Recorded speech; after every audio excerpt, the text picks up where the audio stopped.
This is the second video of the chapter discrimination क्या होता है।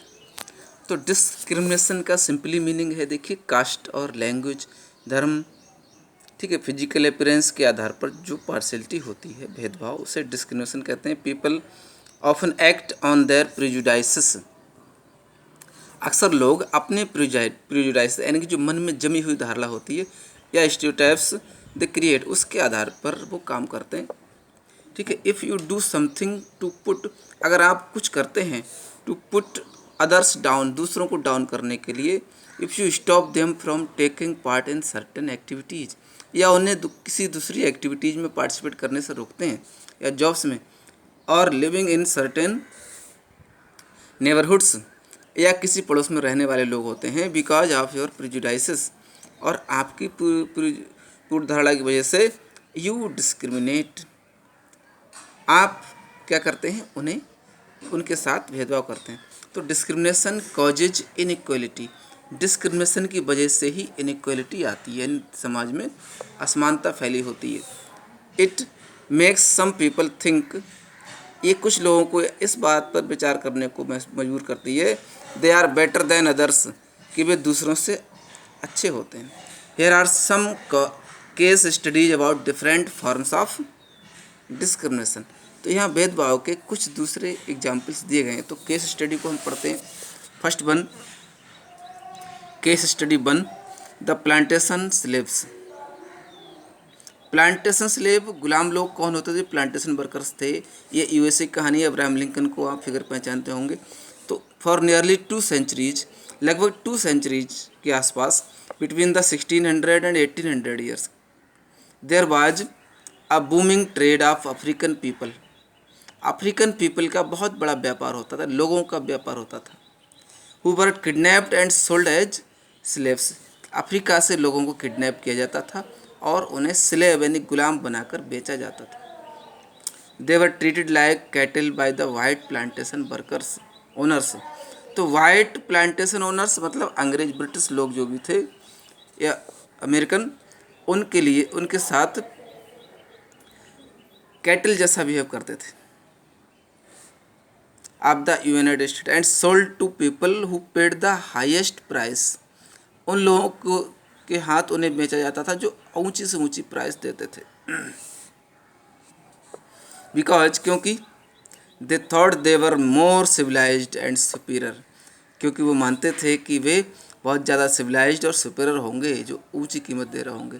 The slaves lived in unhygienic conditions. Slave लोग unhygienic conditions में रहते थे। अनहाइजीनिक क्या होता है? बहुत ही डर्टी सराउंडिंग, स्लम्स में रहने वाले, विदाउट एनी राइट्स एंड पे, बिना किसी राइट के। जैसा इस पिक्चर में दिखाया जा रहा है कि स्लेव्स किस तरह वर्क कर रहे हैं। ठीक है, the 16th US president Abraham Lincoln एबोलिश्ड slavery in the mid 18th। तो 16th US president Abraham Lincoln ने 1800 में स्लेवरी को ख़त्म कर दिया था। आल्दो फ्री बाई लॉ, जबकि कानून से मुक्त हो जाने के बाद भी, the dark skinned people had to constantly fight for their right to dignity. तो ये गुलाम व्यवस्था ख़त्म हो जाने के बाद भी अपनी डिग्निटी के लिए ये डार्क पीपल हमेशा लड़ते रहे। And equality for over a century, over a century मतलब 1 शताब्दी तक इक्वलिटी और डिग्निटी और राइट्स के लिए वो लड़ते रहे बराबर। In the 1960s they acquired equal rights as citizens under the leadership of.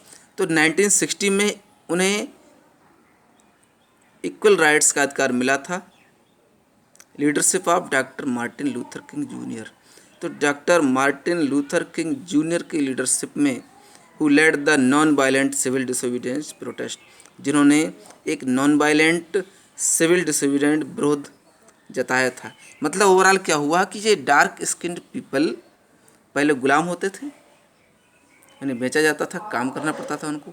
अब इससे इन्हें आज़ादी मिली। आज़ादी मिलने के बाद भी इन्हें राइट्स पूरे नहीं मिले थे। ठीक है, इक्वल राइट्स, इक्वलिटी, डिग्निटी और अपने सम्मान के लिए संघर्ष करना पड़ा उन्हें। तो 1916 में मार्टिन लूथर किंग जूनियर ने इनको आज़ाद कराया और इन्हें सभी राइट्स दिलवाए। अब नेक्स्ट देखिए case study of apartheid. Apartheid भी एक जातिवाद सिस्टम होता है, रंग भेद की नीति। दिस वर्ड अफ्रीकन्स, ये word Africans language spoken in south Africa. तो अफ्रीकन्स ने क्या किया है, एक लैंग्वेज जो साउथ अफ्रीका में बोली जाती है, मीन्स सेग्रीगेशन या सेपरेशन। सेग्रीगेशन मीन्स क्या होता है, सबसे अलग, अलगाववाद या separation. Through the policy of apartheid, apartheid की पॉलिसी के माध्यम से the white Dutch government kept the coloured, white Dutch government coloured people को और ब्लैक पीपल को who were originally native of south Africa, जो साउथ अफ्रीका के native हुआ करते थे, नहीं वहीं के मूल निवासी, सेपरेटेड फ्रॉम देयर वाइट्स, उन्हें वाइट्स से अलग कर दिया गया था। जो वाइट कैटेगरी थी ब्रिटिश गवर्नमेंट की, वो अलग रहते थे, और ब्लैक पीपल्स की सोसाइटी और कॉलोनी होम्स अलग कर दिए गए। देयर वर सेपरेट रेस्टोरेंट्स, वहाँ पर देखिए रेस्टोरेंट, ट्रांसपोर्ट, बीचेस और टॉयलेट्स ब्लैक और वाइट्स के, नॉन वाइट्स के अलग कर दिए गए थे, क्योंकि उन्हें छोटी कास्ट का माना जाता था, डर्टी माना जाता था। It was not till the 1990 that the non violent protest of leaders like, तो 1919 तक ये रहा था जब नॉन वायलेंट प्रोटेस्ट करने वाले लीडर्स जैसे Nelson Mandela created in apartheid free south Africa, उन्होंने अपार्थीड से मुक्त साउथ अफ्रीका बनाया। ये नेल्सन मंडेला ऐसे लीडर थे जिन्होंने साउथ अफ्रीका में ब्लैक कम्युनिटी के साथ जो भेदभाव होता था उसको, उससे पब्लिक को मुक्त कराया।